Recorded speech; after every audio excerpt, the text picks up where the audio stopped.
The film opens in the freezing Arctic, showing a long and grueling journey of gold prospectors looking for fortune.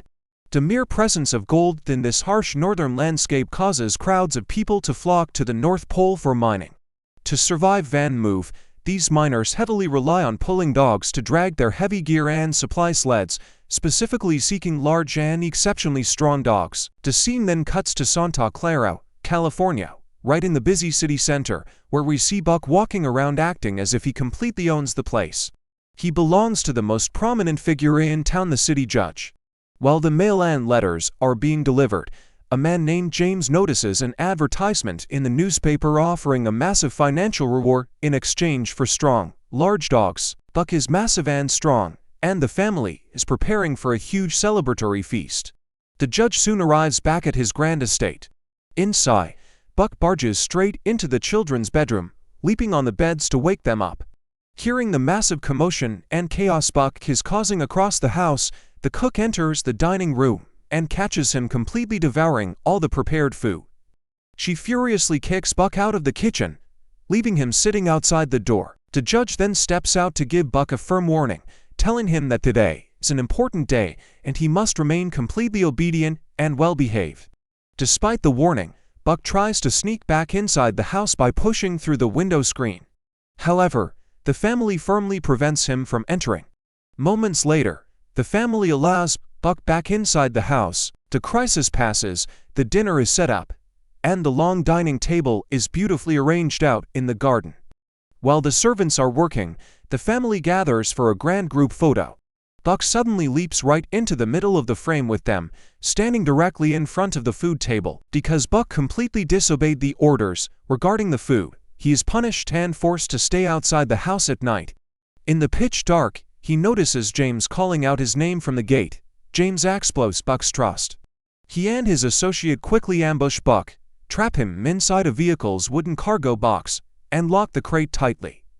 Buck is left in total darkness, listening to the muffled voices of people and the sounds of transit. A torturous train journey follows, keeping Buck locked away without a single drop of food, water, or sleep. He is then transferred onto a ship, where he desperately tries to find a way to break free and escape. Buck manages to snap his leash, break open the latch door of the storage cargo hold where he was imprisoned, and runs out to find his freedom. However, he is caught off guard by the ruthless sailors who quickly surround him on the ship's deck. They beat him with a heavy wooden club for the very first time, forcing him into submission because he is not used to such cruelty. Buck breaks free from the heavy ropes holding him. We are then introduced to an older man named John Thornton, who decided to travel far away to the north after giving up all his property and separating from his wife. He is preparing to board a ship heading further north shortly.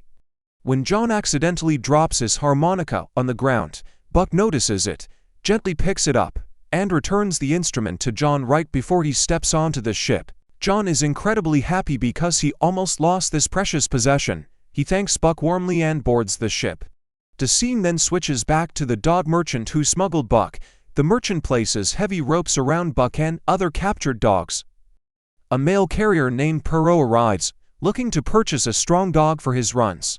Perrault buys Buck and takes him on a long journey across the ice, eventually arriving at a camp, where we see his partner, Francois. Perrault introduces Buck to her. Perrault argues that this single large dog is strong enough to replace two normal ones, but Francois remains completely unconvinced. She tells Perrault that Buck is nothing more than a big, soft house pet for now. She warns that there is a high chance Buck won't be able to handle the heavy labor. Perrault quietly responds that Buck will surprise her and help them deliver the mail completely on time. Perrault then introduces Buck to the rest of the sled dogs he will be working with. The most critical dog in the pack is Spitz, the ruthless leader of the mail delivery dogs, who belongs to a very fierce and dominant breed. Spitz is perfectly adapted to the freezing cold, unlike the other dogs on the team. The moment Spitz looks at Buck, he marks him as an enemy from the very first glance and shows pure hatred. Perrault checks his map, noting their destination is 500 miles away. They must travel 500 miles from their current spot to a remote town called Dawson, and Perrault begins loading the heavy mail bags. The mail sacks are secured onto the sled. The run begins under Spitz's fierce leadership, but Buck struggles deeply to adapt or match their intense speed and rhythmic movement at first. He keeps tripping and falling over. When he gets distracted by a trail rope and runs toward a rabbit, he pulls the team completely off course, sending the entire sled crashing down a snowy mountain slope. Afterward, Perrault tries to make Buck understand that they are all chained together and must move as one single unit. On the next run, Buck listens a bit better, but by the end of the long day, he is completely worn out and exhausted. At night, Buck desperately wants to sleep, but the freezing temperatures make it impossible. He tries to sneak inside the warm tent where Perrault and Francois are sleeping. Perrault and Francois immediately kick him back out into the cold. As Buck looks for shelter, a massive, shadowy black wolf suddenly appears in the distance and vanishes. An idea sparks, inspiring Buck to endure the freezing environment and grow stronger. He copies the other dogs, who are digging deep holes in the snow to sleep inside and trap their body heat. Buck successfully protects himself through the night. The next morning, Perrault and Francois gather the dogs to resume their wilderness mail route. Buck still finds it hard to match the sudden burst of speed from the rest of the pack. Any obstacle on the trail can throw him off, but he fights through it. He maneuvers past a large tree stump. Later on the trail, they reach a police checkpoint to hand over a package before continuing onward. They reach another stop where a massive shit is completely frozen in the ice, waiting for the spring thaw. After a long, exhausting day of non-stop travel, Perrault rewards the dogs, cutting up pieces of meat and throwing a portion to each individual dog. While every dog begins eating its share, the dominant Spitz steps in and cruelly steals a piece of meat from a weak, submissive dog. For the first time, Buck goes against his own hunger and compassionately gives his own piece of meat to the starving, weak dog so it can eat in peace. This remarkably noble behavior earns Buck immense respect and a high status among the rest of the pack. The next day, the mail run continues. During a rest break, Spitz finds a small ice hole to drink water from. Because of his intense selfishness, Spitz refuses to let any of the other thirsty dogs get near the water hole. Seeing this, Buck steps up, stomps his massive weight onto the solid ice next to them, and shatters it, creating a completely new, separate watering hole for the rest of the pack. This bold move fills Buck with supreme self-confidence, making him a true protector and a central figure within the pack. His survival skills sharpened day by day, the team eventually reaches a massive, frozen river. Francois bravely walks out onto the ice to test its structural integrity, ensuring it can safely hold a heavy weight of the sled. Perrault follows closely behind her. As she inspects the fragile surface, the dogs are ordered to hold their positions. Buck wants to step forward to help her, but Perrault commands him to stay exactly where he is and wait patiently without moving a muscle. Every single dog obeys Perrault's strict command. Suddenly, the ice beneath Francois's feet cracks and completely shatters. Francois drops her walking stick horizontally across the opening to hold on, but she slips and plunges entirely into the freezing undercurrent. Perrault rushes to the edge immediately. Francois is trapped underneath the thick ice sheet. Her body can be seen moving through the ice as the rapid current pulls her away. Without a second thought, Buck dives headfirst into the freezing water hole after her. He reaches her, but the current is overwhelming. Suddenly, the black wolf spirit appears to Buck under the water, guiding him to strike the ice above. Buck shatters the frozen layer from beneath, allowing Perrault to pull Francois out of the water. However, the fierce current pulls Buck back under the ice. Buck desperately tries to claw his way onto the slippery ice edge but falls back into the freezing water. Buck remains trapped underwater for a terrifying moment, causing Perrault and Francois to think he is drowned. Just as they begin to mourn him, Buck bursts out of the water hole, safe and alive. Perrault and Francois immediately wrap him in blankets to warm him up. Francois is deeply moved and feels completely indebted to Buck for saving her life. She showers him with affection, completely changing her initial negative opinion of him. Watching this from a distance, Spitz burns with malicious jealousy and deep internal rage. Later on, Buck spots a wild rabbit, and the rest of the dogs follow his lead. He corners the small animal, but decides not to harm it because he feels deep pity. Once again, his noble nature overrides his predatory instinct. Spitz sees this mercy as the perfect opportunity and an excuse to assert dominance. He charges forward and brutally attacks the rabbit Buck spared. Spitz kills the rabbit on the spot. He then uses the moment to launch a violent, unprovoked attack directly on Buck. Buck fights back instantly. The clash between the two rivals intensifies. Spitz wants to prove to the entire pack that he is the absolute alpha. However, the weak dog that Buck shared his meat with stands up for Buck, and the rest of the pack joins in. Refusing to back Spitz, the dogs form a tight circle around the two fighting rivals. The spirit of the Black Wolf appears and vanishes as usual. The other dogs back off completely as Buck charges with immense speed. Continuing the fierce battle, the fight reaches its peak. Buck dodges Spitz's snapping jaws, flips him completely into the air, and pins his massive weight onto Spitz's neck, giving him a cold look of absolute defeat. Buck decides to spare his life and releases him. Buck steps forward to face the pack, leaving a humiliated Spitz with no choice but to retreat into the wilderness forever. The next morning, Perrault discovers that Spitz has completely abandoned the pack. He doesn't know what caused Spitz to leave because the entire fight happened while the humans were asleep in the tent. Completely exhausted from Francois's river rescue, Francois calls out to another experienced dog named Solex to step up to the front and take over the lead position. However, Buck steps forward and firmly takes the lead spot where Spitz used to stand. Perrault orders Buck to go back to his old place, but Buck refuses to move an inch. Perrault and Francois try to physically drag Buck back to his position by force. Buck insists on being the leader. Solex is too terrified to take the front position, while Buck stands his ground. Perrault realizes that valuable time is ticking away, and he has a legendary record of never delaying the mail. He officially gives in and makes Buck the alpha leader. From that moment on, Buck leads Perrault and Francois's team flawlessly.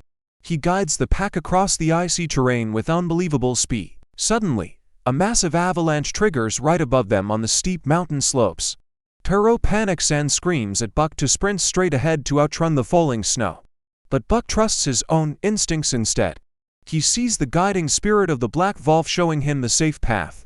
Buck sharply veers the entire pack to the right and leads them into a protective cave, dodging the avalanche completely without losing a single item. They finally reach the town safely, welcomed by the ecstatic townspeople, who are overjoyed to receive their mail perfectly on time. People begin sorting through their letters and packages. The next morning, we see John Thornton, who happens to be in the exact same town. John is writing a letter to his wife, Sarah, telling her that he remembers their late son, especially since today is his birthday, and expressing how deeply he misses him. Buck walks past the window and stops to watch John write. An immediate, silent bond of empathy forms between Buck and John, even though they only met briefly once before. Their brief encounter on the ship, a profound connection, is born between them. Soon after, the mail team prepares to leave to return to their original starting location. They head back down the trail with Buck leading the pack. John accidentally drops his completed letter on the ground. Buck halts the entire sled team to pick up John's letter. Perrault tries to urge Buck to move because they are on a tight schedule. Buck runs over and returns the letter to John. John recognizes Buck from the ship. John thanks Buck for helping him a second time. Buck quickly runs back to his lead spot to continue the mail run. The team finally arrives back at the main city. They are warmly welcomed by the mail officials. The mail clerk hands Perrault an official letter from his superiors. The letter informs Perrault and Francois that this was their absolute last mail run because the telegraph network has officially taken over, meaning the dog sled route is cancelled. They are deeply heartbroken because they love their work and will deeply miss the loyal dogs they spent years training, especially Buck. They are forced to sell the pack. They officially sell off the dogs, an arrogant gold prospector named Hal, his sister Mercedes, and her husband Charles appear, purchasing the entire dog pack for their gold expedition. The dogs are taken away from Perrault and Francois. These three individuals have absolutely no experience managing a sled team. It becomes clear that their incompetence will destroy the dog pack completely. Along the trail, they cross paths with John Thornton. John urgently warns them that spring has arrived and the river ice is actively melting, but Hal rudely dismisses John's warning. Hal arrogantly claims John is just trying to scare them away. Hal thinks John wants them gone so he can find the gold for himself. Hal violently whips Buck to force him to pull, but Buck cannot move because the load is mathematically too heavy. Hal turns and yells at John to shut up and mind his own business. Charles and Mercedes side with Hal. The dogs are physically incapable of moving the massive load. As they attempt to climb a steep snowy slope, the dogs completely collapse onto the ground, entirely spent. They sit down, ready to give up. However, Hal ruthlessly forces them back up to keep moving. The scene shifts to John packing up his gear, preparing to leave the city permanently. At that exact moment, Hal and his group arrive with the dogs at the edge of the frozen river. The dogs stop dead in their tracks, completely refusing to cross because their instincts warn them that the ice will collapse beneath them, especially given the massive weight of their sled. Hal loses his temper, pulls out a heavy club weapon, and threatens to beat Buck to death. Suddenly, John charges in, intercepts Hal, and warns him with absolute fury that if he touches Buck or tries to cross, the entire river will give way due to the heavy weight of the cargo, but Hal completely refuses to listen to reason. John pushes Hal away, cuts Buck free from the harness, and claims him. Hal furiously leaves them behind, driving the remaining dogs and his companions onto the fragile ice. Hal insists on continuing across. The moment the heavy sled hits the middle of the river, the ice shatters completely, sending Hal, his companions, and the supplies plunging into the freezing deep. John takes Buck back to his private cabin. Buck sleeps heavily for 2 straight days due to extreme physical exhaustion. When he finally wakes up and realizes his old pack is gone, he begins to mourn them. John comforts him, explaining that he is completely safe and alone now. John says they can travel anywhere Buck wants, but Buck chooses to stay loyally by John's side. At night, John goes into a local tavern to have a drink, leaving Buck waiting faithfully outside. Suddenly, Hal, who miraculously crawled out of the river, bursts into the tavern. He screams at John, yelling that Charles and Mercedes are gone, blaming John for his complete financial ruin. Hal claims John intentionally tricked them so he could steal the gold. Hearing the violent commotion from outside, Buck crashes through the tavern door and charges straight at Hal. Buck tackles Hal to the ground. John quickly holds Buck back to calm him down. Hal speaks to the tavern crowd, shouting that John is a criminal who destroyed his life. Hal draws his gun to shoot John, but the tavern crowd steps in to defend John and pushes Hal back. The tavern owner instantly confiscates Hal's pistol, disarming him completely. The angry crowd then physically throws Hal out into the street. Hal stands outside, swearing violent revenge. When John returns to his cabin, his grief overcomes him, and he falls back into heavy drinking due to his deep despair over his tragic past. Buck steps in, digs a deep hole in the snow outside, and buries John's liquor bottle because he is genuinely worried about John's self-destructive behavior. John sits down with Buck, treating him like a true friend, and opens up about his marriage to Sarah and how their young son tragically passed away. After their son's death, Sarah asked for a separation. He admits she was the love of his life, which is why he left all his worldly possessions behind and fled as far away as possible. He then reveals to Buck an old map drawn by a friend, leading to a completely uncharted, mysterious territory deep in the wild where gold is rumored to be. John explains that he wants to fulfill his late son's dream, as the boy always wanted to explore that untouched wilderness, not because he cares about the gold. He decides to take Buck with him on this grand adventure to honor his son's memory. He unfolds the map, plots their route, and packs all the essential supplies they will need. Together, they set off into the deep, unmapped wilderness. Day after day, their excitement grows as they paddled their canoe down rivers and traveled past spectacular mountain ridges. They are incredibly happy. At one point, loose rocks crash down a cliffside and strike their canoe, throwing them completely off balance and severely damaging the boat. They manage to haul the broken canoe onto the riverbank and continue their journey on foot, eventually setting up camp to rest. They decide to build a permanent log cabin shelter in this beautiful, untouched region. While sleeping inside, Buck hears the distant howling of a wolf pack. John wakes up and explains that those are the voices of his wild ancestors. John grips his rifle tightly just in case. Looking at his son's map, John confirms they have officially reached the uncharted destination. He decides to settle down there. During the day, using the bright sunlight, John wades into the crystal-clear river to pan for gold. He manages to find a tiny gold nugget. He continues digging and finds a few more small pieces. Buck tries to help him dig in the shallow water. John notes that the river is massive. John remarks that his gold pieces are quite small. But right then, Buck digs underneath a massive boulder in the water and pulls out a giant, heavy rock completely covered in thick gold. While John is completely focused on gathering all the small pieces of gold, Buck casually tosses the massive gold rock straight back into the river water. To Buck, it's just a regular heavy stone. At that exact moment, a beautiful white wolf emerges from the tree line and stares intently at Buck. She turns and walks away into the forest, catching Buck's full attention. John encourages Buck to go follow her, telling him to just make sure he returns by nightfall. Buck tracks her deep into the forest. They encounter a massive, aggressive grizzly bear that blocks their path, but Buck conquers his fear and successfully drives it off. Buck approaches the white wolf. She steps closer to him, and they inspect each other through their sense of smell, realizing they share a deep, natural bond. They officially become inseparable companions. The next day, Buck is running freely with the wild wolf pack. They track a wild boar to hunt it down. One of the wolves edges closer to the boar near a roaring river, but slips on the wet rocks and plunges straight into the violent, rapid current. The wolf struggles heavily against the current. The rest of the pack can only watch helplessly from the shore. Buck instantly dives in, bites onto a large fallen tree branch to anchor himself and uses his incredible physical strength to pull the drowning wolf safely out of the rushing river, proving just how exceptionally powerful he is. The entire wolf pack fully accepts Buck as one of their own from that moment. Then comes the day when John decides to conclude his journey and head back home.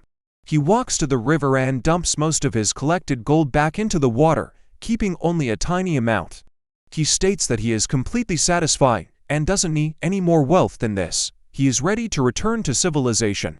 But John notices that Buck is deeply conflicted, torn between his love for John and his bond with the wolf pack. John faces a tough choice. John tells Buck to stay in the forest and live his true, natural life while John leaves. John is happy for him because he knows Buck has finally found where he belongs. Buck departs to join the white wolf. That night, John is alone inside the cabin.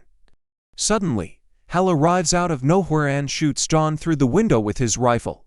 The bullet knocks over a lit lantern, causing the wooden cabin to instantly catch fire. Deep in the forest, Buck hears the loud rifle shot and sprints back at absolute maximum speed, racing directly toward the burning cabin. Hal is actively breaking through the front door to enter the cabin. John tries to fight back but is too weak. Buck bursts in just in time, tackling Hal directly into the roaring flames of the burning cabin. Hal is killed in the fire. Buck drags John out of the burning structure, and John collapses onto the grass. John takes his final breaths due to the fatal gunshot wound. Tragically, John passes away right there. Time passes. Buck, alongside the white wolf, is no longer a soft domestic house pet. He is fully transformed into the legendary alpha leader of the entire wild wolf pack, and the film ends. If you enjoyed this recap, don't forget to leave a like and share your thoughts in the comments. Make sure to subscribe to Cinema Swift channel for more videos like these.